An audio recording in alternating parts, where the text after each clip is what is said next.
Hello friends, welcome back to my channel. आज जो हम टॉपिक करने वाले हैं वो है क्लास थर्ड और फोर्थ के लिए, जो कि साइंस का टॉपिक है, force, work and energy. Class third में हम लोगों ने फोर्स के बारे में पढ़ा है कि फोर्स क्या होती है, it's a push and a pull, all this things. But fourth class में ये थोड़ा अपग्रेड होकर आ गया है। हम पढ़ेंगे फोर्स के बारे में, वर्क के बारे में and different type of energies जो कि यूज़ की जाती हैं। तो चलिए स्टार्ट करते हैं वीडियो को। हम इस जो चैप्टर में पढ़ने वाले हैं वो हम पढ़ने वाले हैं what can force do, types of forces पढ़ेंगे, वर्क क्या होता है, सिंपल मशीन्स क्या होती हैं, एनर्जी क्या होती है और सोर्सेस ऑफ एनर्जी क्या है। अगर हम ये चैप्टर करते हैं तो आगे हमें फिफ्थ क्लास के लिए भी बहुत ईजी हो जाएगा, क्योंकि यही चैप्टर जो है फिफ्थ क्लास में जाके थोड़ा अपग्रेड होकर आएगा। तो पहला जो टॉपिक है वो है what can force do. Force क्या क्या कर सकती है। It can stop a moving object, एक चलते हुए ऑब्जेक्ट को वो स्टॉप कर सकती है। It can move an object, कोई ऑब्जेक्ट रखा हुआ है तो वो उसको मूव कर सकती है। It can change the shape of an object, change the shape of an object का एग्जाम्पल हो गया नीडिंग अ डो, मतलब कि जो हम आटा गूंथते हैं वो फोर्स से गूंथते हैं, तो वो आटे का जो डो बनता है, जो हम पेड़ा बनाते हैं या आटे को गूंथते हैं, तो वो उसकी शेप बदल देता है, क्योंकि हम काफ़ी सारी फोर्स उस पर अप्लाई करते हैं, उस पर बहुत सारा फोर्स लगाते हैं। इसलिए it can change the shape of an object. It can change the direction and speed of a moving object, यानी कि डायरेक्शन भी चेंज कर सकती है फोर्स और स्पीड भी चेंज कर सकती है किसी भी मूविंग ऑब्जेक्ट के का। उसके बाद आती है टाइप्स ऑफ फोर्सेस। सबसे पहले है ग्रेविटी।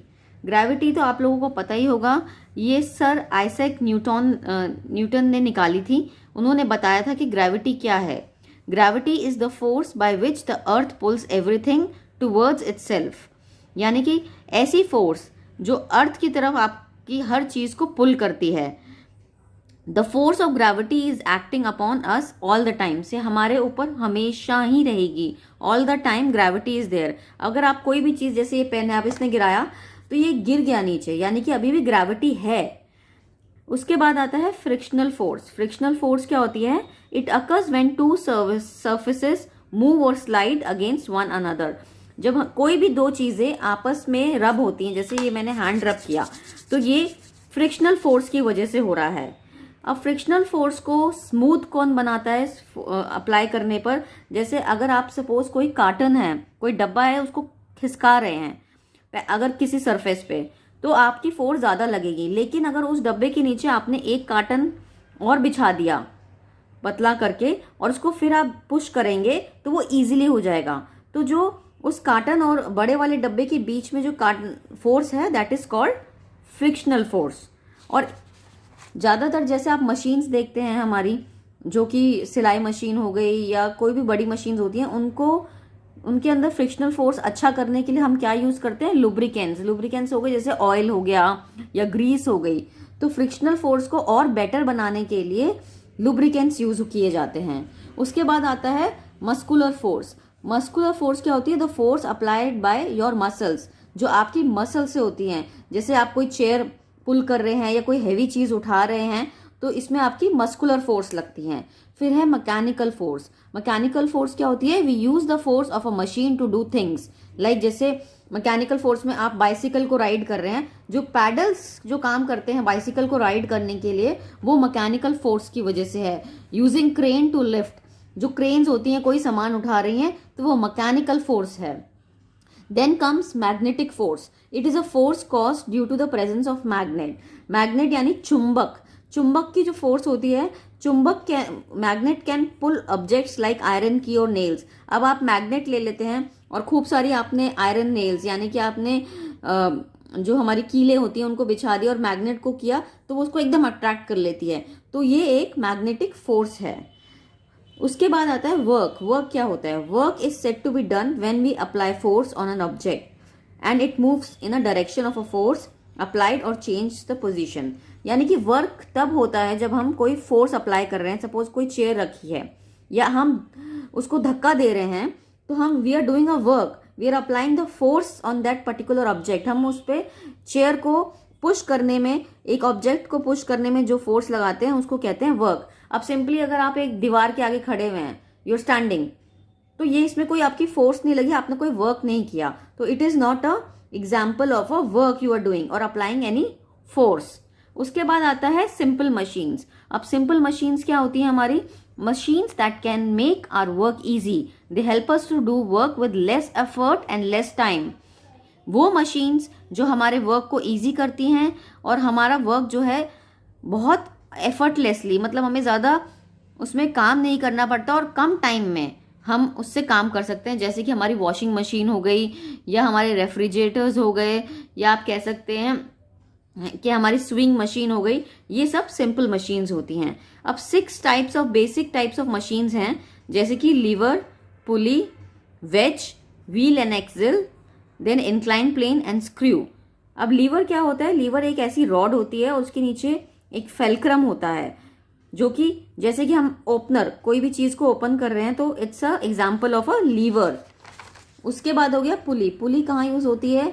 जनरली वेल्स में, यानी कि कुओं में, जिससे हम बाल्टी से पानी निकालते हैं।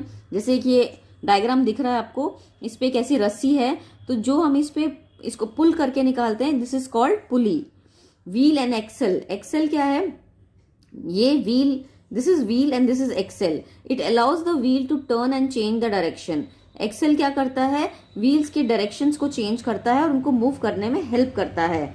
इंक्लाइन प्लेन, इसका सबसे अच्छा एग्जांपल है एस्केलेटर्स। आप कभी किसी मॉल में जाते हैं तो जो सीढ़ियां होती हैं, इलेक्ट्रॉनिक स्टेयर्स जिसे कहा जाता है, उस पर आप खड़े हो जाते हैं और वो आपको ऊपर ले जाता है, तो this is the best example of incline plane, escalator. उसके बाद वेज। वेज का एग्जांपल हो गया नाइफ। वेजेस किस लिए यूज होते हैं? कोई भी चीज को 2 पार्ट्स में करने के लिए। जैसे हम एप्पल काट रहे हैं तो हम नाइफ का यूज करेंगे उसको 2 पार्ट्स में काटने के लिए। उसके बाद हो गया स्क्रू। स्क्रू क्या होता है? It is use to hold things together.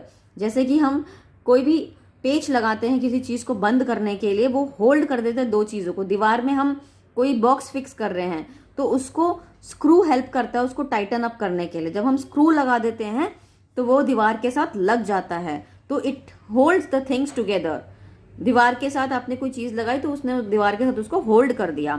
Now comes energy. Energy is the ability to make things work. Energy हमारी क्या होती है? जो हम खाना खा रहे हैं उससे जो एनर्जी आती है, which help us to do any work. और हमें ये पता है कि जितनी भी ऑल लिविंग थिंग्स हैं, they need energy for their life processes. Energy, we get energy कहाँ से मिलती है हमें? फूड दैट वी ईट, जैसे मैंने आपको बताया। This energy is use to work, move and play. जो भी हमारी बॉडी में एनर्जी है वो हमको हेल्प करती है काम करने में, हमें खेलने में, पढ़ाई करने में, हर चीज करने में। Plants use energy from the sun. अब प्लांट्स कैसे एनर्जी यूज करते हैं?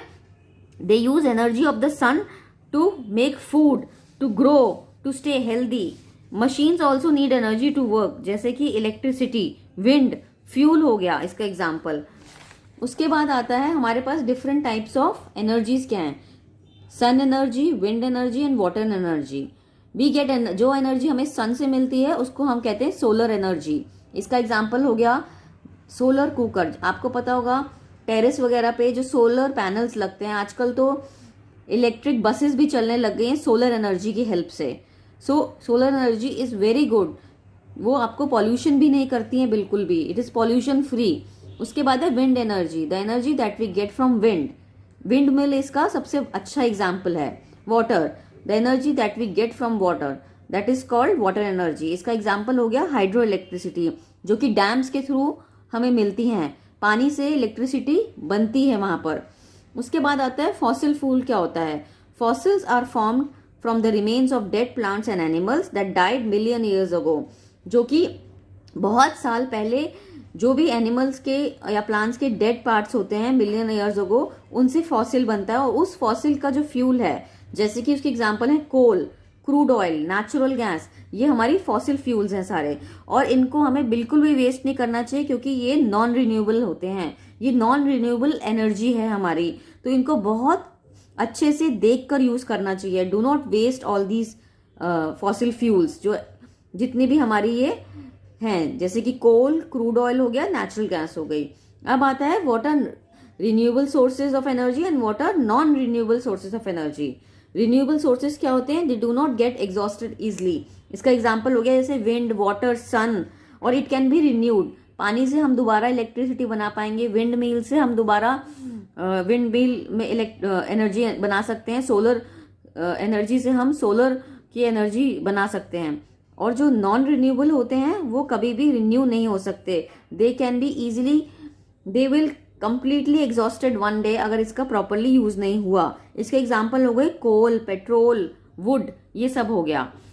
होपफुली ये चैप्टर आपको समझ आएगा। इसके आगे के एक्स्ट्रा क्वेश्चंस हैं जैसे कि what we need to apply force, we need energy. इसके मैंने ऐसे क्वेश्चंस बनाए हुए हैं, 10-20 क्वेश्चंस हैं। जैसे एग्जांपल हो गया, name the forces applied for the below actions done. अब हम कोई एक्शन करते हैं उसमें कौन सी फोर्स लगनी है, वो बच्चों को एग्जाम में आता है। जैसे tossing of coin, gravitational force है, आप कॉइन को ऊपर उछाल रहे हैं वो वापस नीचे आ रहा है, तो कौन सी ग्रेविटेशनल फोर्स लग रही है। Car tyres and roads, car tyres and roads यानी कि टायर्स को क्या हेल्प करता है रोड्स में चलने के लिए, frictional force. Rubbing of hands, मैंने बताया आपको रबिंग ऑफ हैंड्स क्या होते हैं, फ्रिक्शनल फोर्स होती है। उसी तरह ये कुछ एग्जांपल्स और हैं। उसके बाद मैंने कुछ क्वेश्चंस में कराया हुआ है, name the below machines used in different works, कि डिफरेंट टाइप्स की कौन सी मशीन्स हैं जो कि हमें हेल्प करती हैं। जैसे कि who can help us to lift objects, open cans and cut things, वो हो गया लीवर। उसके बाद हो गया who can help to move the loads upwards, downwards, sideways, तो वो हो गया पुली। जैसे मैंने आपको एग्जांपल बताया था, वेल में यूज होती हैं। एक क्वेश्चन और आता है, how do machine help us, हमें मशीन कैसे हेल्प करती है हमारी डे टू डे लाइफ में, वो हमारा काम इजी कर देती है, कंफर्टेबल कर देती हैं। ये मैंने 3 पॉइंट्स लिखे हैं, आप ये देख सकते हैं। तो इस तरीके से मैंने 14-15 क्वेश्चंस बनाए हुए हैं चैप्टर के बीच में से, जो बच्चों को बहुत हेल्प होंगे करने में। तो आप मेरी वीडियोस देख रहे हैं, hope you are liking it. Please do subscribe to my channel and do comment also, तो मुझे पता चलेगा कि मुझे अपनी वीडियोस में क्या अच्छा करना है और क्या चेंजेस ला सकती हूँ। ऑल्सो मैंने आपको पहले भी कहा था, अगर आपको वर्कशीट्स चाहिए, अब जैसे कि फाइनल एग्जाम्स आ रहे हैं, बच्चों को वर्कशीट्स प्रैक्टिस करानी है उसके लिए, तो please do write me a mail twisha.tanush@gmail.com पे, ताकि मैं आपको वो वर्कशीट्स फ्री ऑफ कॉस्ट दे सकूं, उसमें कोई पैसे नहीं लगेंगे। होपफुली ये चैप्टर आपको क्लियर होगा वर्क फोर्स एनर्जी का। मिलते हैं अगली वीडियो में, बाय बाय, टेक केयर।